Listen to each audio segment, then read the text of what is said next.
Let's start with internal reconstruction part 2।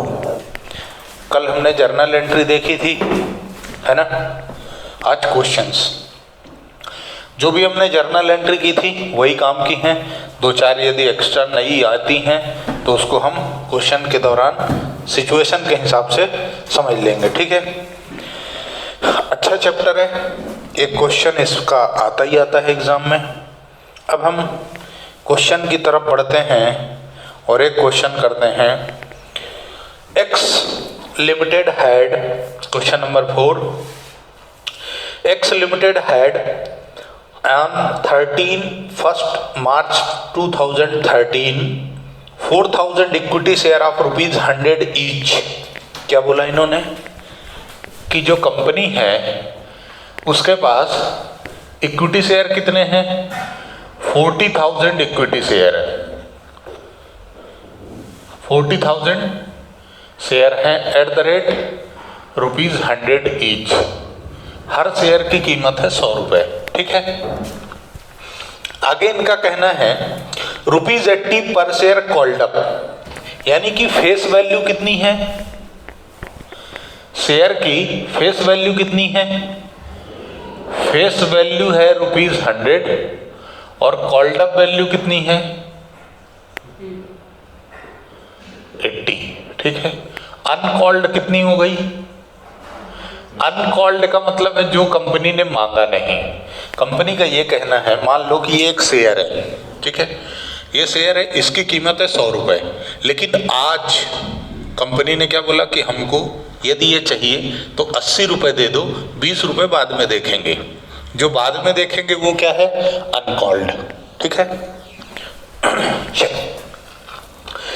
In September 2013, the company decided to reduce ₹100 share to ₹80 as fully paid up। Company का क्या कहना है कि हम जो 100 रुपए का शेयर है फेस वैल्यू, अब 80 पेड अप है और हम 80 क्या मान लेंगे? इसकी अब फेस वैल्यू मान लेंगे। हम ये मानेंगे कि हमारा शेयर ही कितने का है? 80 है, यानी 20 रुपए से हमको शेयर कैपिटल को क्या करना है? कम करना है, यानी 20 रुपए से हमको शेयर कैपिटल कम करना है। तो जितने से शेयर कैपिटल कम होगी उसका एक इम्पैक्ट तो हो गया शेयर कैपिटल पे, दूसरा इम्पैक्ट कहाँ जाएगा? कैपिटल रिडक्शन पे। दूसरा असर कहाँ होगा? कैपिटल रिडक्शन पे, ठीक है। By cancelling unpaid amount of ₹20 per share, the authorized capital on 31/3/2013 was 40 lakh divided into 40,000 share of 100 each. Necessary formalities were carried out. Pass journal entry and show how capital will appear in balance sheet on 31/3/2013 and 31/3/2014। ठीक है, बराबर है। चलो इसकी journal entry करें। Journal entry कर दें तो देखो, अब इसकी एंट्री कैसे करोगे? तो दो तरीके हैं इसकी जर्नल एंट्री करने के, दो तरीके हैं। पहला तरीका ये कि जितने से कैपिटल कम हुई है सिर्फ वो कंसीडर करो। दूसरा तरीका ये है कि पूरा कंसिडरेशन लो। तो हम सबसे पहले छोटा सा कंसिडरेशन लेते हैं, जितने से शेयर कैंसिल हो रही है। कितने से हो रही है? 20 से। और कितने की थी? 100 की। तो जितने से कैंसिल हो रही है उसको क्या करोगे? Equity share capital account debit to capital reduction account. ऐसा बनाओगे क्या? नहीं, ऐसा नहीं बना सकते। ऐसा क्यों नहीं बनाओगे? नहीं, समझो, तुमको पैसे मिले हैं क्या? नहीं मिले। पैसे नहीं मिले, इसका मतलब क्या ये बैलेंस शीट पे कितने पे होगा? 100 पे या 80 पे? 80 पे होगा, है ना। और यदि तुम 20 से इसको कम डेबिट करते हो तो क्या रिजल्ट है कि 20 से और कम होके कितना बचा? 60 का। ऐसा नहीं होगा, है ना, बराबर है। तो जब फुल्ली पेड अनपेड अमाउंट हो तो थोड़ा इस बात का ध्यान रखना। इस सिचुएशन में तुम्हें क्या करना पड़ेगा? इस सिचुएशन में तुमको सिर्फ ये एंट्री पास करनी है। जितने से शेयर कैपिटल बैलेंस शीट में है उसको डेबिट कर दो। कितने से है? 80 इंटू 40,000 है ना, 80 इंटू 40,000 इससे है, इसी से डेबिट कर दो। तो एंट्री होगी equity share capital account debit, bracket में लिखोगे पार्शियली पेड, ब्रैकेट में क्या लिखोगे? पेड। कितना? आई थिंक 32 लाख है ना। 2 इक्विटी शेयर कैपिटल अकाउंट, यहां क्या कर दोगे? Fully paid. यहां क्या कर दोगे? फुल्ली पेड 32,000 ऐसा कर दोगे। ये जर्नल एंट्री बनेगी। नरेशन क्या लिखोगे? Being share capital, being partly paid share capital converted into fully paid. Narration क्या लिखोगे? बीइंग पार्टली या पार्शियली, जो भी पढ़ते हो तुम लोग इंग्लिश में, partially paid shares converted into fully paid shares. ठीक है, ये डेबिट और क्रेडिट ऐसा। ठीक, अब इसने, अब आगे क्या पूछा इसने? बैलेंस शीट में प्रेजेंटेशन। तो बैलेंस शीट में प्रेजेंटेशन कैसे दोगे? तो बैलेंस शीट में प्रेजेंटेशन ऐसे दोगे। अच्छा, उसने 2 डेट पे पूछा है, एक 31/3/2013 और एक 31/3/2014। 31 तो ये एज ऑन 31/3/2013, ये है बिफोर कन्वर्जन, ये है बिफोर कन्वर्जन। तो ये बन जाएगा ऐसा, authorised capital 40,000 shares at the rate ₹100। यहाँ आएगा 40 लाख, यहाँ डबल डंडे। ठीक है, प्रेजेंटेशन थोड़ा सा अलग हो सकता है ना। देखो बताता हूँ ऐसा क्या है ना। एग्जाम में फाइनल प्रेजेंटेशन जो मैं बाद में बता दूंगा, अभी खाली समझ लो। ठीक है, ये हो गया। उसके बाद यहाँ पर आएगा issued and paid up share capital. ठीक है, कितनी है? 40,000 शेयर है, एट द रेट है ₹100, टोटल हुआ 40 लाख। यहां से लेस कर दोगे अनकॉल्ड। अनकॉल्ड, अनकॉल्ड कितना? 20 रुपया है ना। तो 40,000 शेयर इंटू ₹20, यहाँ पे आ जाएगा 8,000। बाहर कितना जाएगा? 32 लाख। ठीक, ये टोटल है 32 लाख। अथोराइज्ड कैपिटल का टोटल बैलेंस शीट का हिस्सा नहीं होता। अथोराइज्ड का टोटल बैलेंस शीट का हिस्सा नहीं होता, इसलिए उसमें डबल डंडा खींच के छोड़ दिया। ठीक है, अच्छा सर, बहुत अच्छी बात है। ये एक हो गया। सर अब मेरे को ये बताओ कि 31/3/2014 का क्या? तो उसमें कुछ नहीं करना। अब क्या होगा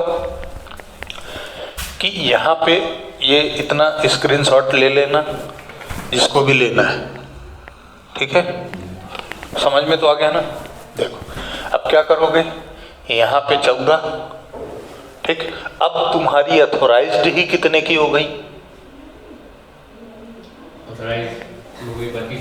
है, अब अथोराइज्ड ही 32 की हो गई ना। तो क्या करोगे? 80 32 है ना, और यहाँ पर ये तुम्हें अनकॉल्ड की जरूरत नहीं है।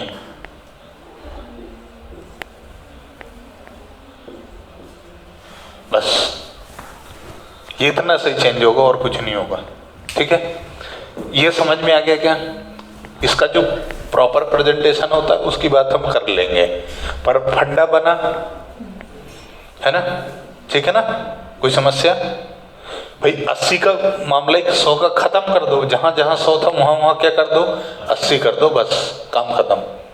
अनकॉल्ड का कोई कॉलम ही नहीं, क्योंकि उसको अपन ने फुल्ली पेड मान लिया। बराबर? ठीक है, आगे बढ़ो। इतना ठीक है।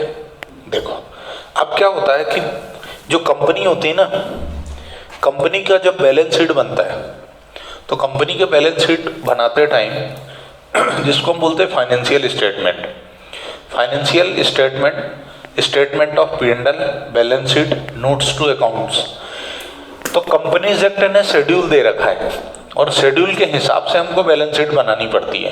तो कंपनीज एक्ट 2013 के शेड्यूल के हिसाब से जब आप बनाने जाओगे तो क्या होगा,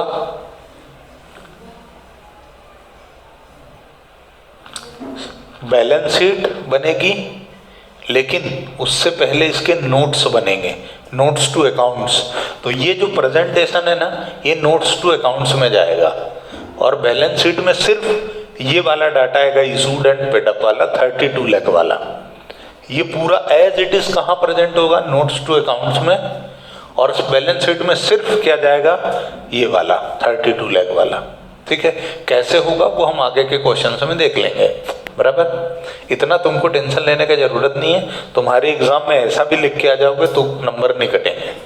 ठीक है, बीकॉम वालों को टेंशन लेने की जरूरत नहीं है। हाँ, CS कर रहे हो तो बात दूसरी है, फिर वहां पर तुम्हें प्रॉपर प्रेजेंटेशन करना पड़ता है। ठीक है, चलें अपन आगे। हटा दूं?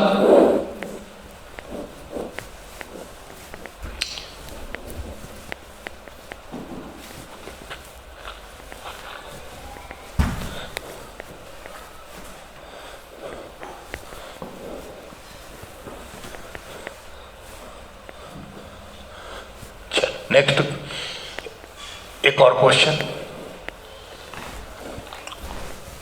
और ऐसा चंगू मंगू सा क्वेश्चन आता भी नहीं है ना, ये सिर्फ माहौल बन रहा है। नेक्स्ट क्वेश्चन क्या कहता है,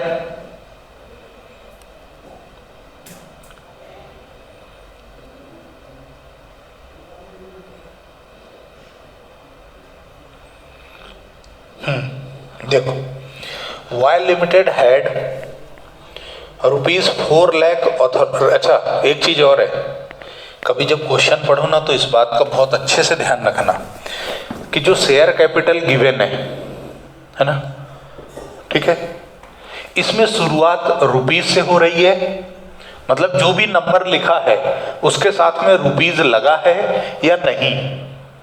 रुपीस लगा है इसका मतलब है कि वो अमाउंट है ना, नंबर ऑफ शेयर नहीं है, इसका मतलब है वो अमाउंट है, नंबर ऑफ शेयर नहीं है। ठीक है, देखो अब आगे,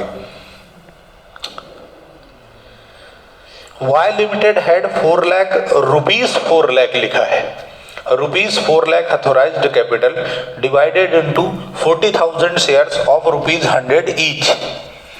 All these shares were issued and were paid to the extent of ₹7 per share।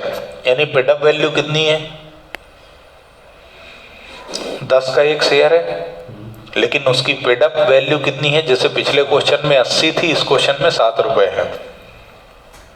The company decided on 31st March 2014 to pay off ₹2 per share and to reduce the ₹5 share to ₹10 share to ₹5 fully paid up. इनका क्या कहना है कि company ने issue किए share 10 का एक share, लेकिन लोगों ने कितना दिया, सिर्फ 7 रुपए।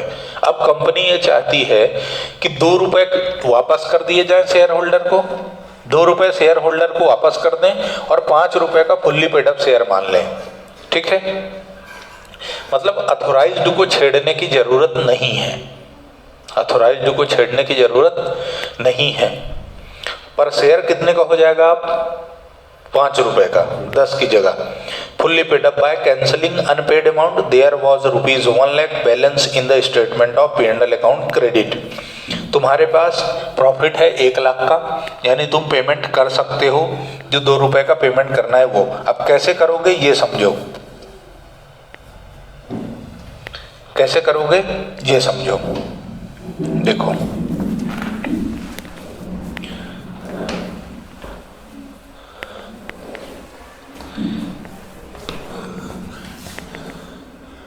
कंपनी का ऑथोराइज्ड कैपिटल कितना है?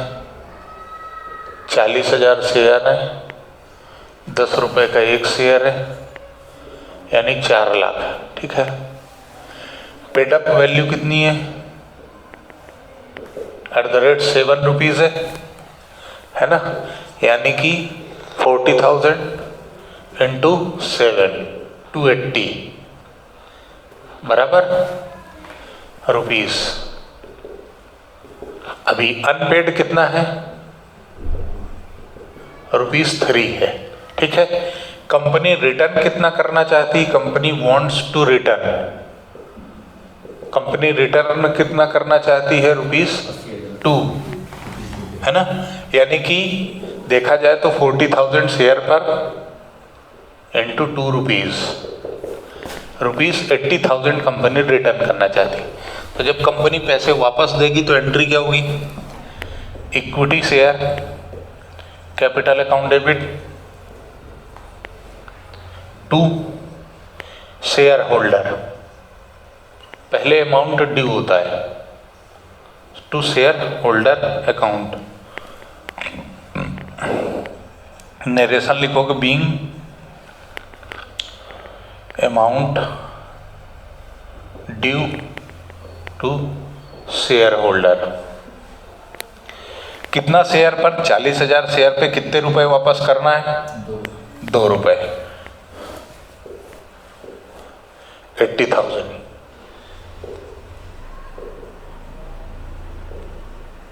ठीक है। सेकेंड, ये जो ड्यू हुआ है अमाउंट, अब इसको पे करोगे तो पे करने की एंट्री होगी शेयर होल्डर या फिर इक्विटी शेयर होल्डर, जो लिखना है वो लिख लो, कोई समस्या नहीं है। Share holder account debit to share to bank. ये पेमेंट हो गया कितने का? 80,000 का। ये 80,000 है जो है वो तुम वसूलेगे कहाँ से? प्रॉफिट एंड लॉस से। तो उसके लिए तुम्हें क्या करना पड़ेगा? प्रॉफिट एंड लॉस को जनरल रिजर्व में डालना पड़ेगा। ये फिक्स है। जितना तुम रीपेमेंट करोगे तो रीपेमेंट के पैसा कहाँ से लाओगे? पैसे लाने के लिए कुछ तरीके होते हैं, वो आगे देखेंगे, लेकिन एट प्रेजेंट क्वेश्चन ने तुम्हें स्टेटमेंट ऑफ P&L दे के रखा है। इसका मतलब ये है कि उस प्रॉफिट एंड लॉस अकाउंट में से जो प्रॉफिट कमाया है 1 लाख का, उसमें से 80,000 तुम इनके पेमेंट के लिए यूज कर लो। ठीक। उसको यूज कैसे करोगे? तो उसको यूज करने के लिए तुम्हें एंट्री करनी पड़ेगी statement of P&L, statement of P&L account debit to general reserve. कितना? 80,000। ठीक है, बराबर। ये वाली एंट्री करनी पड़ेगी। अब आगे क्या? 80,000 तो तुमने निपटा दिए, लेकिन तुम्हारे पास अभी अनपेड वाला है ना, उसको कैंसिल करना है। उसको कैंसिल करना है ना, उसको कैंसिल करने का क्या तरीका है? देखो, अब तुम्हारे पास शेयर कितने होने चाहिए? सर शेयर तो हमारे पास 40,000 हैं और एट द रेट कितने का होना चाहिए? 5 का, यानी अमाउंट कितना होना चाहिए मेरा शेयर कैपिटल में? 2 लाख। 2 लाख रुपए होने चाहिए मेरे शेयर कैपिटल में। ओके, ये ₹5 कैसा है? Partly paid. ये 5 कैसा था? Partly paid. तो मैं चौथी एंट्री क्या बनाऊंगा? इक्विटी शेयर कैपिटल अकाउंट, और ब्रैकेट में क्या लिखूंगा मैं? Partially paid 2 lakh. ठीक है, और यहां क्या लिखूंगा? To equity share capital bracket में fully paid 40,000 share at the rate ₹5, ठीक है। तो कितना हो जाएगा? 2 लाख, ठीक, बराबर। नोट नहीं कर रहे यार, करो यार, हाथ चलेंगे तो एंट्रियाँ याद होंगी, है ना। हाथ चलेंगे तो एंट्रियाँ याद होंगी, हाथ चलाना जरूरी है। ओ माय गॉड, सही कर लिया अपन, ठीक है। अच्छा, अब इसका बैलेंस शीट में प्रेजेंटेशन कैसा होगा? जगह बची है क्या? हाँ बची है ना। बैलेंस शीट में कैसे प्रेजेंट करोगे? बैलेंस शीट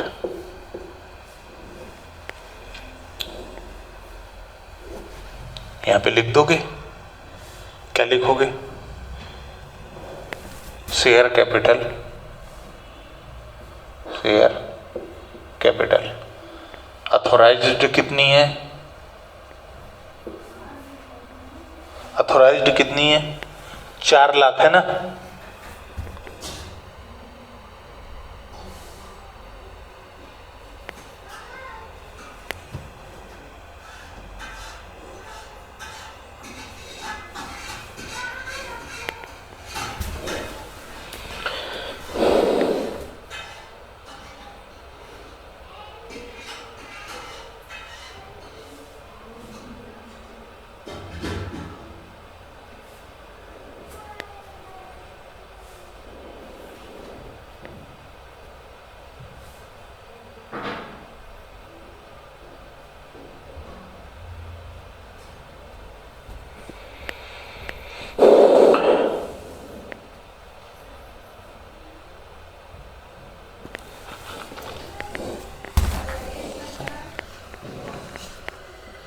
देखो, तुम्हारे पास 2 लाख है ना, बराबर।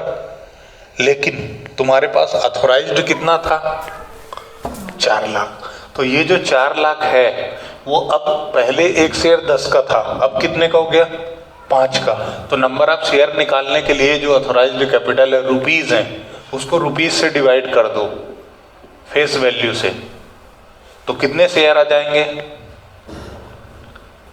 80,000 शेयर, है ना। यहाँ क्या आ जाएगा?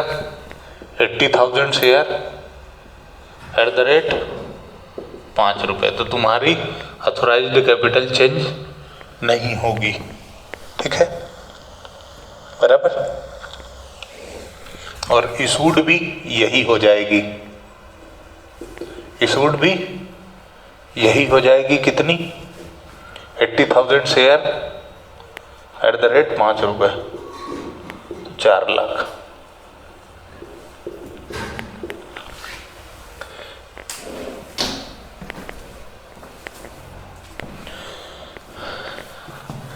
नोट कर लो।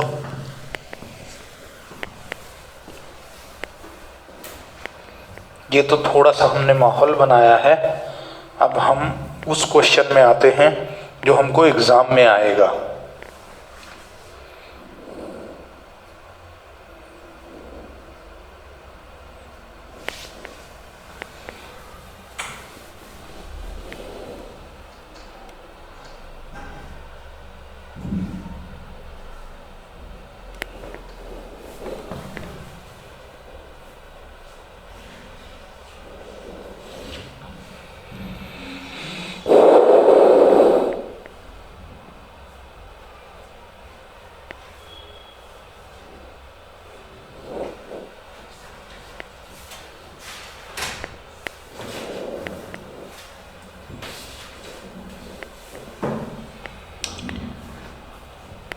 शुरू करें।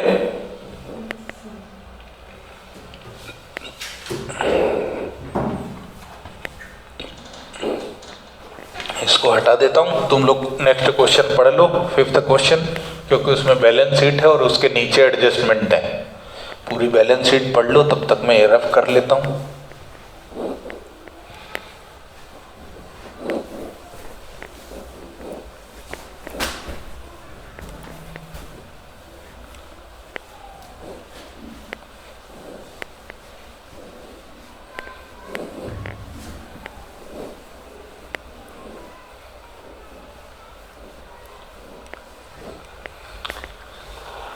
कौन सी बुक का क्वेश्चन है?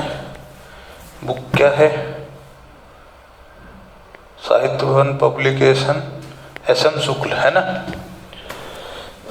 चलो next question, below is the balance sheet of Satyadeep company limited as at 31 March 2014। Equity share, हाँ ये बैलेंस शीट का प्रॉपर फॉर्मेट है, ये जो फॉर्मेट है ना ये प्रॉपर फॉर्मेट है, तुम्हें बैलेंस शीट ऐसी बनानी पड़ेगी। तो शुरुआत कहाँ से होगी, इक्विटी एंड लायबिलिटी, फिर उसमें शेयर होल्डर फंड, फिर उसमें शेयर कैपिटल। शेयर कैपिटल में अथॉराइज्ड शेयर कैपिटल कितनी है, 10,000 प्रेफरेंस शेयर है 100 रुपए का ईच, इक्विटी शेयर भी 10,000 है और वो भी 100 रुपए का है, टोटल अथॉराइज्ड है तुम्हारी 20 लाख, है ना। इशूड की बात करें तो प्रेफरेंस शेयर जो इशूड है वो है 7,500, 7,500 eight the rate 100 each, fully paid up, ठीक। इक्विटी शेयर कितने इशू हुए हैं, सिर्फ 5,000, इक्विटी शेयर सिर्फ 5,000 इशू हुए हैं, वो भी कितना 100 ईच, फुल्ली पेड है। टोटल पेड सब शेयर कितना हो गया, 7.5 और 5, 12,500, ठीक है, सॉरी 12,500, सॉरी 12,50,000, ठीक है। अब आगे इन्होंने फिर लिखा है reserve and surplus, statement of P&L bracket में लिखा है डेबिट बैलेंस। डेबिट बैलेंस का मतलब होता है लॉस, डेबिट बैलेंस का क्या मतलब होता है, लॉस। देखो यहाँ पर उन्होंने बैलेंस शीट में माइनस करके लिखा है, ये लॉस है, इस लॉस को हमको क्या करना है, खत्म करना है, इस लॉस को हमको खत्म करना है, यही है इंटरनल रिकंस्ट्रक्शन, ठीक है। आगे करंट लायबिलिटी है trade payable and bank overdraft है। एसेट्स के अंदर तुमको दिया है non current asset, fixed assets में टेंजिबल एसेट। टेंजिबल एसेट मतलब वो एसेट्स जिसका फिजिकल एग्जिस्टेंस होता है, जो दिखाई सुनाई देती है ना, जिसको हम टच कर सकते हैं। इनटेंजिबल एसेट जिसको हम सिर्फ फील कर सकते हैं, महसूस कर सकते हैं कि कुछ है, फिजिकल शेप साइज नहीं होता, जैसे गुडविल, पेटेंट, कॉपीराइट, ट्रेडमार्क, ये चीजें। तो टेंजिबल एसेट है। उसके बाद इनटेंजिबल एसेट में पेटेंट एट कॉस्ट है 8,50,000 का। पेटेंट क्या होता है ये मालूम है क्या,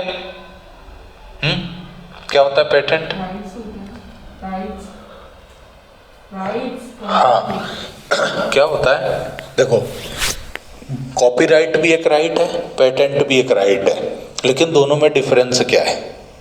कॉपीराइट का मतलब ये है कि आपने कुछ लिखा, उसको कोई दूसरा बंदा प्रिंट करना चाहता है तो आपसे परमिशन लेगा और आपको परमिशन के बदले पैसे देगा, जो पैसे मिलेंगे वो कहलाएंगे कॉपीराइट, ठीक है।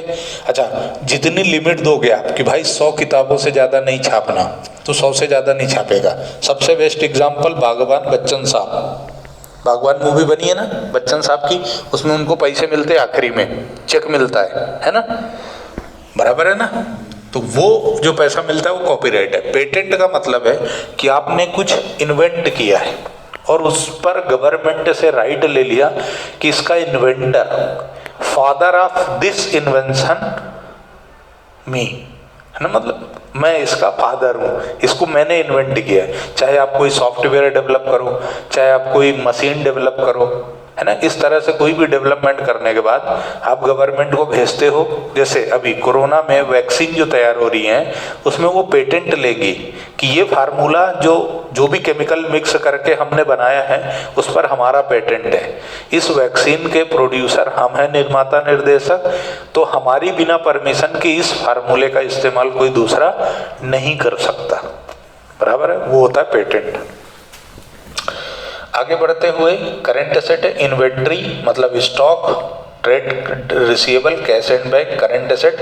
करंट एसेट में देखो अनअमोर्टाइज्ड एक्सपेंसेस दिए हैं, प्रीलिमिनरी एक्सपेंसेस। ये एक्सपेंसेस मैंने बताया था ना कि बैलेंस शीट के एसेट साइड लिख देते हैं, ये एक्सपेंस एसेट में क्या कर रहा है, ये जबरन में, है ना, तो इसको हमको निपटाना है। नीचे देखो क्या दिया लिखा है उन्होंने, कंपनी प्रूव्ड अनसक्सेसफुल। पहले तो भावुक करते हैं वो लोग, आंखों में आंसू आ जाएं, बात आंतड़ियों तक पहुंच जाए अपने। कंपनी अनसक्सेसफुल हो गई and following scheme of reconstruction is passed. 100 preference shares to be reduced to an equal number of share. An equal number of share मतलब जो 7,500 शेयर इशू हुए हैं उसको छेड़ना नहीं है, सिर्फ वैल्यू कम करनी है। ठीक है, reduced to an equal number of fully paid shares of ₹50 each. 100 का शेयर अब कितना हो गया? 50 का। ठीक, ₹100 equity share to be reduced to an equal number of fully paid share of ₹25 each. समझना है ना? देखो इधर देखो, इनका क्या कहना है कि ₹100 प्रेफरेंस शेयर, अब वो reduced टू कितना हो गया? reduced टू कितना हो गया? ₹50। ठीक, नंबर ऑफ शेयर आज भी उतने ही है, 7.5 पहले थे, 7.5 आज भी है। इक्विटी शेयर 100 का था, वो क्या हो गया? reduced to ₹25। तो रिडक्शन कितना?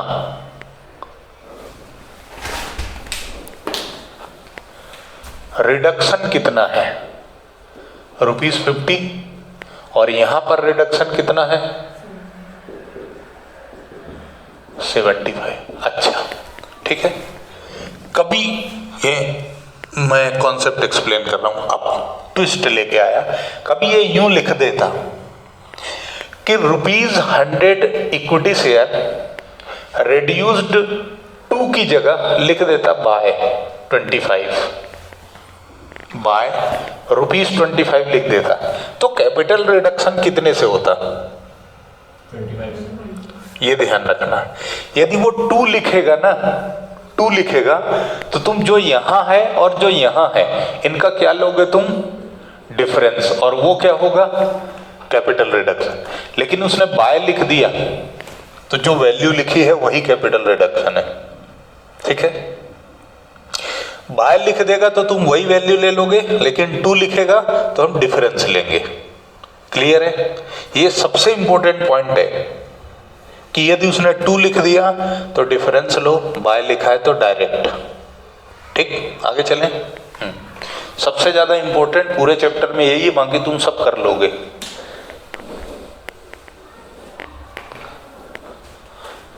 अरे लिखे ही रहने दो, ये तो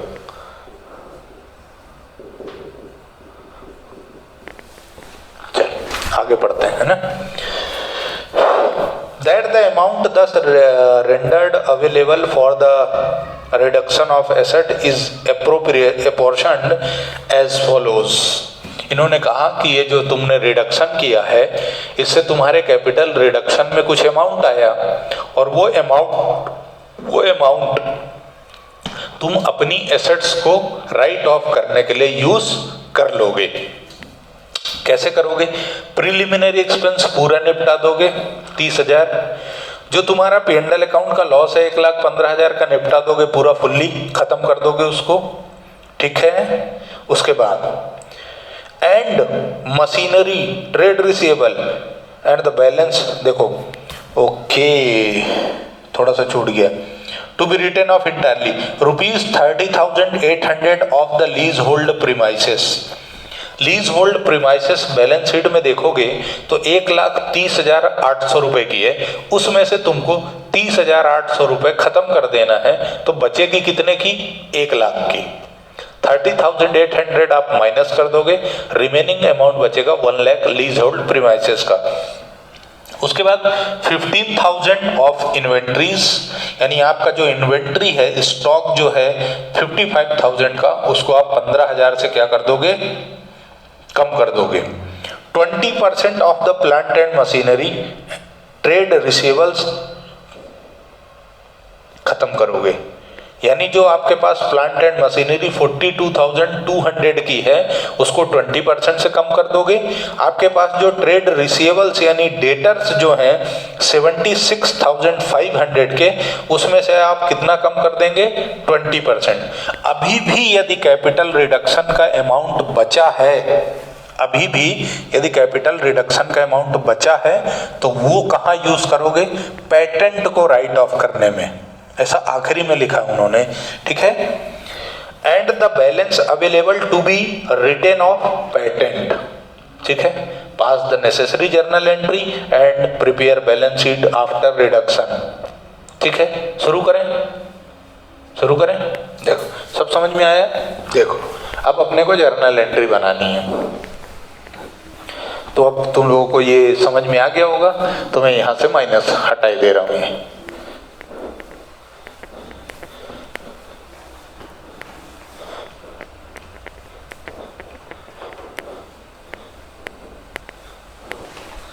ये कोई सा मार्कर बहुत गंदा चलता है यार।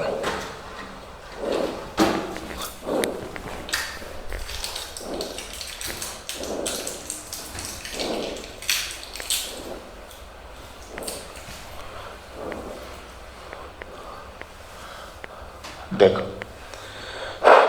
यहां दिया जर्नल एंट्री। पहली जर्नल एंट्री क्या बनेगी? अब चाहे तो तुम सिर्फ जितना कम हुआ है उसको कंसीडर कर लो, चाहे तो पूरा करो। गधा माली से कोई मतलब नहीं है ना, नंबर कोई एक्स्ट्रा मिलेंगे नहीं, है ना, नंबर तो उतने ही मिलेंगे, चाहे जैसा कर लो। तो हम सिर्फ रिडक्शन करते हैं। Equity share capital account debit, अच्छा डेबिट क्रेडिट के कॉलम बना लो, डेबिट और क्रेडिट कैपिटल अकाउंट। ये कितने से कम हो गई? 5000 इंटू 75 रुपीज से, ठीक है। Preference share capital account 7500 share है और एक शेयर 50 रुपए से कम हो गया है। To capital reduction account. देखो 5000 इंटू 7500, 75 कितना होता है?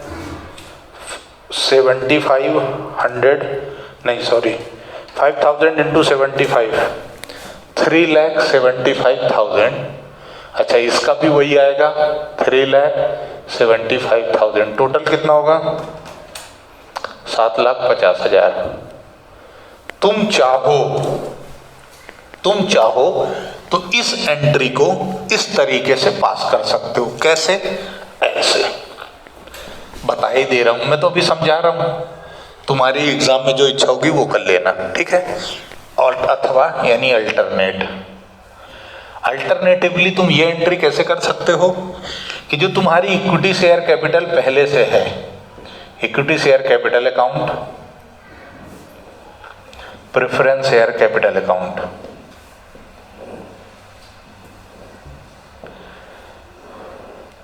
To a old new equity share capital account, to new preference share capital account, to capital reduction. तुम्हारी जो इच्छा हो, दोनों का मार्किंग में कोई फर्क नहीं पड़ेगा।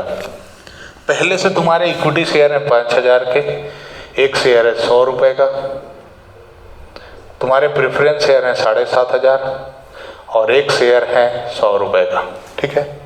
नया शेयर तुम्हारा कितने का हो गया? इक्विटी शेयर 5000 का ही है, लेकिन उसकी वैल्यू अब कितनी हो गई? 25। और जो तुम्हारा प्रेफरेंस शेयर है 7,500 शेयर ही है, पर अब उसकी वैल्यू कितनी रह गई? 50,000, ठीक। तो कितना यहाँ कितना हुआ? 5 लाख। यहाँ कितना हुआ? 7.5 लाख, ठीक है। लेकिन अब ये कितने का रह गया? इक्विटी शेयर अब कितने का रह गया? 5000 इंटू 25, 25 इंटू 5 कितना होता है? 125। लेकिन अब इक्विटी शेयर कितने का बचा? 1,25,000 का, ठीक है। 1,25,000, एक जीरो ज्यादा लग गया, प्रिंटिंग एरर, ठीक है। 1,25,000 का बचा। प्रेफरेंस शेयर कितने का बचा? 7500 इंटू नहीं, ये कितने का बचा? 225 का। एक सेकंड देख लेता हूँ। 7500 इंटू 50, 375 का बचा, ठीक है। बराबर समझना। देखो गाइस, ये टोटल कितना हो रहा है 12,500। ओ हीरो, ये टोटल कितना हो रहा है? ये मैं समझाने के लिए ऐसा कर रहा हूँ, तुम्हें एग्जाम में नहीं करना है ना। डेबिट में कितना है 12,50,000। क्रेडिट में कितना है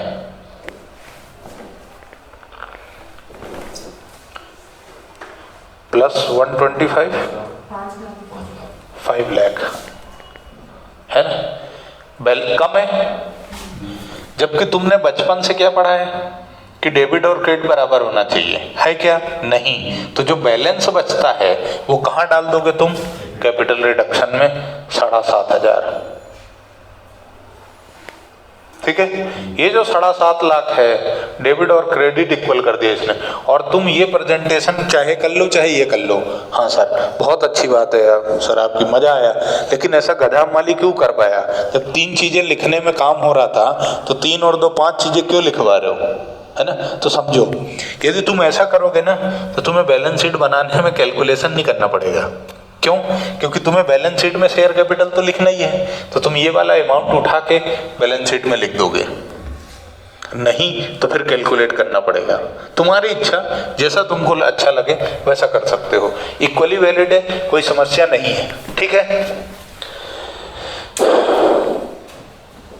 आगे बढ़े। अब आगे इन्होंने जो बोला है वो काम करते हैं। ये मैंने सिर्फ समझा दिया, तुमने समझ लिया बराबर। अब अगली एंट्री, दोनों से कैपिटल रिडक्शन का बैलेंस सेम है, उसमें कोई चेंज नहीं है। ये हो गई पहली एंट्री। सेकंड एंट्री, अभी और तो कुछ है ही नहीं पूरे क्वेश्चन में, और क्वेश्चन इंपॉर्टेंट है बेटा, LDR मार्क कर लो, लास्ट डे रिवीजन। एग्जाम में आने के चांसेस इस क्वेश्चन के होते हैं। मैं जितने भी क्वेश्चन करूंगा वो सब ऐसे ही करूंगा जो पहली एग्जाम्स में आ चुके हैं। तो ये क्वेश्चन एग्जाम में आ चुका है। इवन जब मैंने बीकॉम पास किया था 2008 में 9 में जब भी किया था तो भी क्वेश्चन आया था ये, है ना। हालांकि मैंने 2 बार में पास किया है। देखो 2 बार में क्यों सर?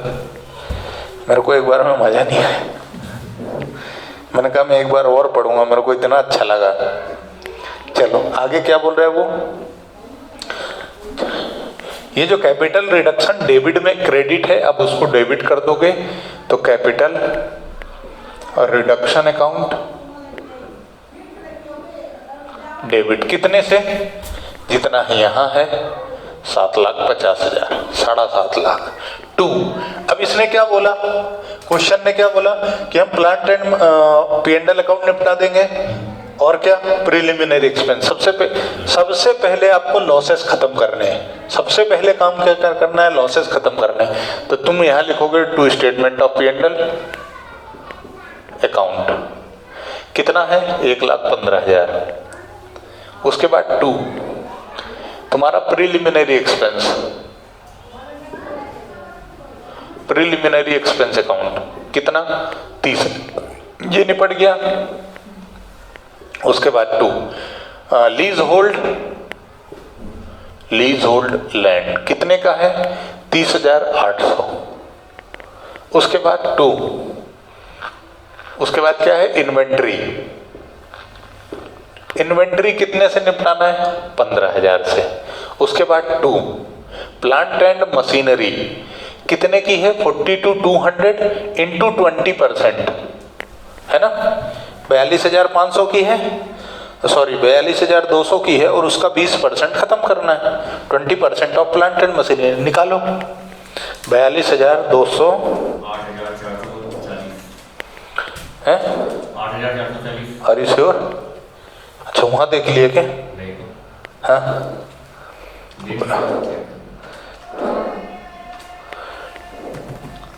8,000 नहीं याद, तो देख मेरे को भी है अमाउंट, तो मेरे को सारे याद है, मैं क्वेश्चन नहीं भी पढ़ूं तो भी याद है मेरे को। 2 ट्रेड रिसीवेबल्स, जन्मों से यही क्वेश्चन आ रहा है यार। ट्रेड रिसीवेबल कितने के हैं 76,500, 76,500 इंटू 20%,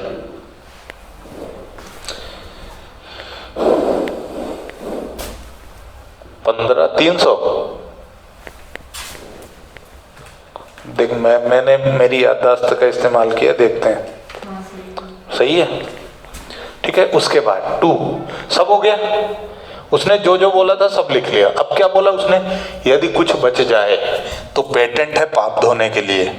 तो कितना बचा है ये देखो, 7.5 lakh minus 1,15,000 minus 30,000 minus 30,800 minus 15,000 minus 8,440 minus 15,300।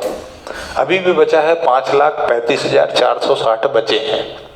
तो 5,35,460 रुपए तुम क्या लिखोगे, पेटेंट, पेटेंट अकाउंट, और यहां लिखोगे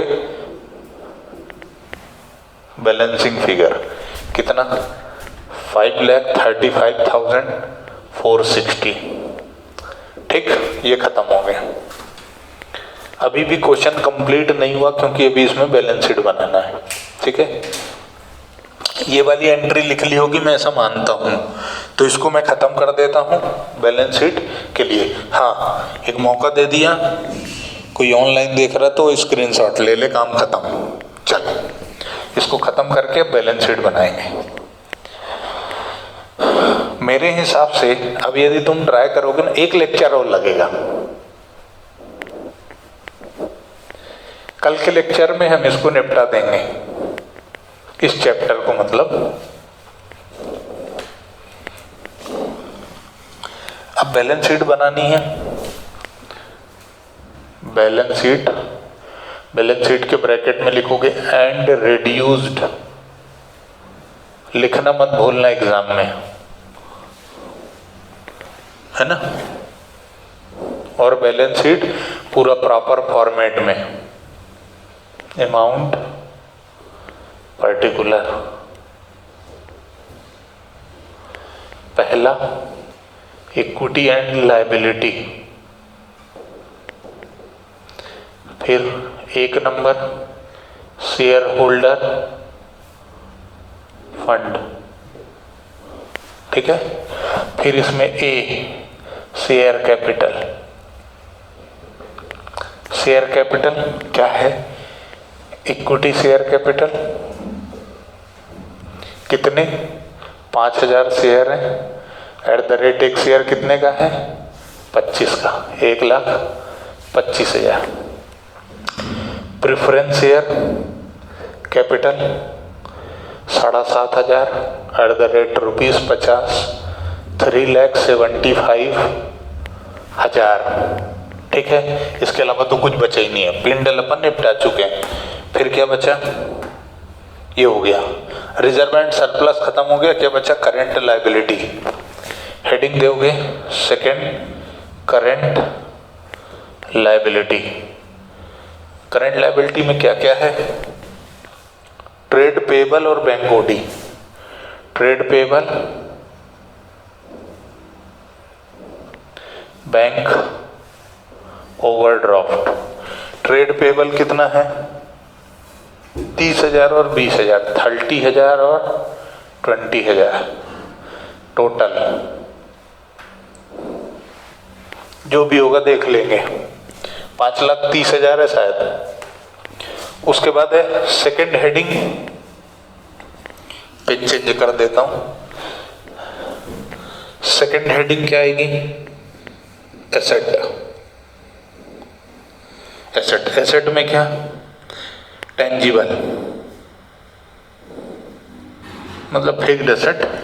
टेंजिबल में क्या है, lease hold premises, lease hold, lease hold premises. कितने की बची देखो, 1,30,800 की थी, माइनस हो गए 30,800, बची कितने की, 1 लाख की, ठीक है। उसके बाद प्लांट एंड मशीनरी 42,200 के थे, -8,440 हो गया, तो बैलेंस कितना बचा,